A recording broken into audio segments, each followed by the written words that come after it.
Let's see here. Where's my spatula? What are you doing? Getting ready to cook lunch for the entire school, but I really actually can't seem to find my spatula. What are you going to make? I don't know, cheese sandwiches or something? What do you need a spatula for, and how are you going to make sandwiches for the whole school? What if everyone doesn't like cheese? Whoa, slow down there. That's a lot of questions. They'll eat what I make, or they'll just go hungry. Running a school cafeteria is tough business, and you can't just jump into it. There's a whole team of people working in the kitchen to make sure the school is fed breakfast and lunch. I guess I thought it would just be a lot easier. Guess again. Hello, SCNN. Welcome to SCNN Global Edition. I'm Kaylee. And I'm Allie, and we're bringing you the news from around the world to our little world. Boys and girls, this is our season finale of SCNN, and we want to send you off feeling full and satisfied. Full of knowledge from watching our program. Kind of. As you might have guessed from the previous clip, we are going to get your bellies growling by talking about cafeteria food. There are almost 500 students in school, and most of them get lunch from the cafeteria. Cafeterias across the country are striving to make meals tasty, healthy, and most of all, cheap. It's a challenge, but in the beginning of June, top chefs competed in a contest in New London, Connecticut, where they had to create cheap, healthy lunch choices that the students would actually eat. With more of this topic to chew on, we go to Kayla Rossett, who is speaking with Macy Kirsch of the New London, Connecticut School District. Thank you, guys. I'm Kayla speaking with Macy Kirsch about how her school district is making changes in the lunch program to bring variety and flavor while keeping costs down. Hi, Macy. Hi, Kayla. Yes, we had our first $1.25 throwdown where we invited top chefs to make meals for cafeterias. That had to cost $1.25. Where did you come up with such a clever idea? I like to say it was all mine, but we had a chef from a company called Brigade organize that contest with 10 other chefs. They tried to create the best tasting dish and choices for our cafeteria were served at a dinner where students and food writers sampled the foods. Sounds fancy. It's the fanciest $1.25 you'll spend. So what kind of food was cooked up? All types: sushi, chicken gumbo, a fish sandwich, and several others. The ideas came from all over the world. That sounds amazing. Thank you so much for speaking with us today. You're welcome. Back to the studio. I'm hungry for sushi now. Don't talk about food. Is it lunchtime yet? I'm eating as soon as this is over. So that's it for SCNN Global Edition. Bye-bye, Sandman.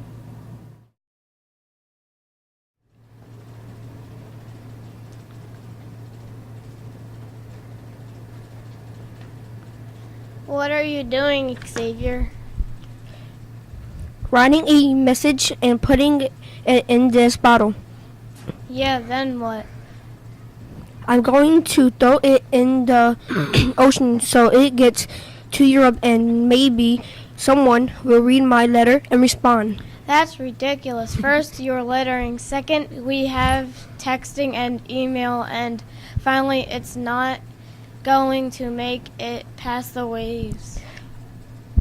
Oh, you of little faith, just wait. We have a current called the Gulf Stream that runs from here to over to Europe, so it's possible that this bottle will make it to the other side of the Atlantic Ocean. Okay. Hello, Sandman. Welcome to another thrilling edition of SCNN Local Edition. I'm Bella. I'm Maddie. And I'm Bryn. So, what do you guys think is going on around here? We are going to tell you precisely what is happening. by choosing local stories to share with our fellow students. This week we're getting a blast from the past. That's right. In 2012, New Jersey was hit with one of the worst storms in the state's history, Hurricane Sandy, which caused billions of dollars of damage and uprooted people from their homes for months, and for some, even years. Well, something interesting has turned up from this storm in an unexpected place. With more on what we are talking about, we are going over to Mason and Rowan, who are on location in Point Pleasant Beach, New Jersey. Where's Rowan? Right here. Thanks, Bella, Maddie, and Bryn. I'm Mason here with Rowan, and you'll never believe what happened almost 6 years after Hurricane Sandy. A real estate sign advertising a house for sale here on the Jersey Shore washed up on the coast of France. You may be wondering how the sign made its way across the ocean. It's quite simple. You see, the ocean is constantly moving in patterns called currents. There is a clockwise current in the Atlantic Ocean. The sign must have caught a ride on the Gulf Stream and journeyed over to France for a little vacation. Remember the scene from Finding Nemo, where Nemo's dad was riding on Crush the turtle and had to find the Australian current? That's kind of what happened here, but with a sign. It's pretty incredible that nothing happened to the sign and it washed up 5 years later. Kind of makes you think, what else might be floating our in the ocean after all these years? When the sign washed up on the French beach, someone contacted the real estate company, and the company was able to identify the sign as being from a listing from the time Hurricane Sandy hit. It took 5 years, but at least the sign isn't sitting at the bottom of the ocean. That's it from the Jersey Shore. Now, back to the studio. Wow, after hearing that, I guess it is possible for a message in a bottle to reach the other side of the ocean. Yeah, crazy. Who would have thought that sign would wash up so many years later? I think I could get there sooner than 5 years if I paddled on my boogie board. Do me and everyone a favor and don't try it. Okay. Well, that's a wrap for SCNN Local Edition for the year. Don't worry, Sandman. You'll get more SCNN next year. Have a nice summer, Sandman!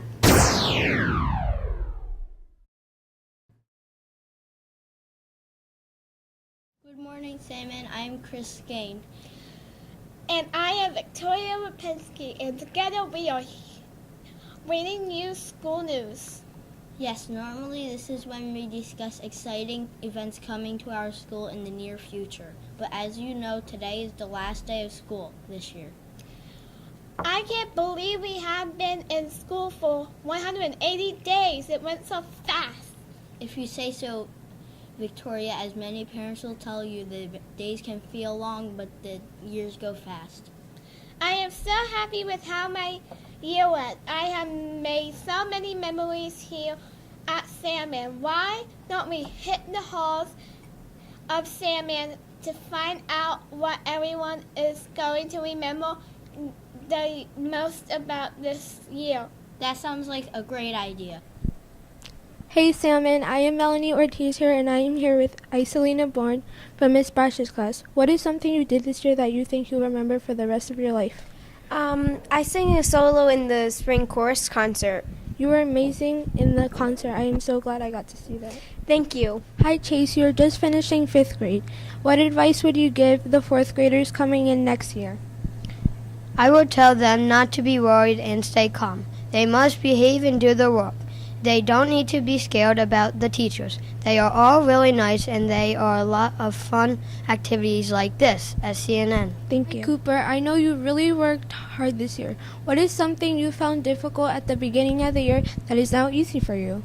Well, in the beginning of the year, dividing was really hard for me. But now, since when we got on past the beginning of the year, now dividing is my specialty. That's great, Cooper. Hey, Sandman, I'm Logan Moore. I'm here with Ruthie Goolsby. Ruthie, what advice do you give to students like me who will be in 6th grade next year? If you want to have a good year, you have to try to make it a great year. Your attitude has a lot to do with your success. That's great. That's a great tip. Thanks, Ruthie. Hey Haley, what was your favorite part of the day in class? I can't believe I'm saying this, but reading. This year I've read some great books that really made me think and sometimes laugh and cry. Cool. That makes me look forward to 6th grade books. Hi Shay, what is your favorite part of the day in your classroom? I really like it in reading class when we do dramatic reads. That's when we play a character and read aloud to the class.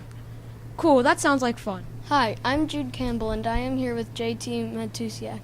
JT, what is something you did this year that you think you will remember for the rest of your life? Getting around 2,000 AR points. Yeah, cool. Wait, what? That's amazing. You're the kid I've been hearing about. It's so nice to finally meet you, JT. Nice to meet you, too. Yes, and who had the greatest impact on you this year? This year, Mr. Mori and Miss Bloomquist made a real impact on me by helping me and teaching me how not to give up and to try harder than ever. This year has been one of the best years yet. I would like to thank them. So thank you, Mr. Mori and Miss Bloomquist. Hi, Jada. What is something you did this year that you think you will remember forever? I will always remember being a peer leader. It was a great experience, and I'm sure the future members will love it for years to follow. I loved helping others. That's great, Jada. As a peer leader, do you have any advice to give future 6th grade students? I'd say go with the flow and do your best and treat others kindly, and everything will be all okay. Excellent. Thank you, Jada. It sounds like we've all made a lot of memories and bonds that will carry us through the summer and until we meet again. Back to the studio. That's a wrap, Sandman.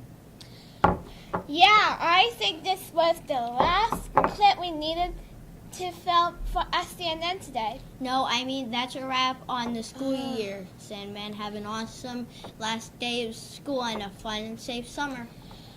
Until next year. Signing off.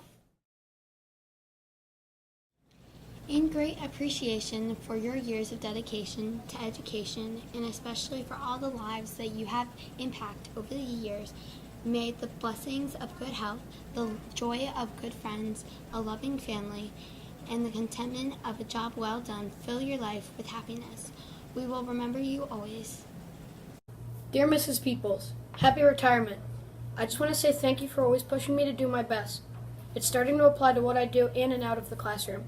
As a matter of fact, this piece of writing wouldn't be as good as it is if you didn't teach me some of the techniques and skills that you did. It's been a great year, and even though we may have been bombarded with homework some nights, I know that you only did it to prepare us for what's to come in the future at RMC and LCMR. For this, I'm very grateful.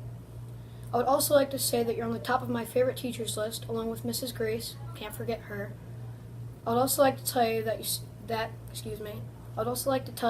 to save the signature below along with the piece of paper, as it may have some value when I retire from being famous. Again. On the last note, I just want to say that I'll never forget you. Sincerely, myself, Adam Carter. Miss Peoples is someone who cares about her students' needs, like when you need help with math. She will always reteach you the lesson until you get it. Miss Peoples is someone who is very smart and shares her knowledge with all the kids in her class. Miss Peoples is someone who treats her class like royalty, especially during the holidays. Miss Peoples never settles for less than her best. She makes you work the hardest you can.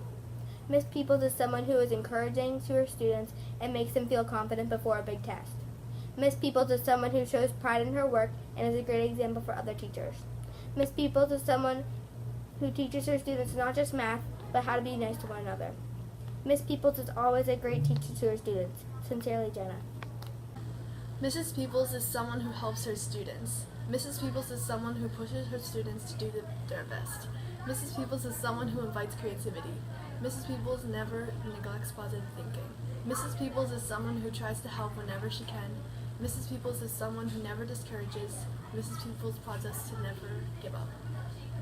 Dear Mrs. Peoples, thank you for being the best 6th grade teacher in the world. You always help your students no matter what. You always help me when I need it most, especially in math, my weakest subject.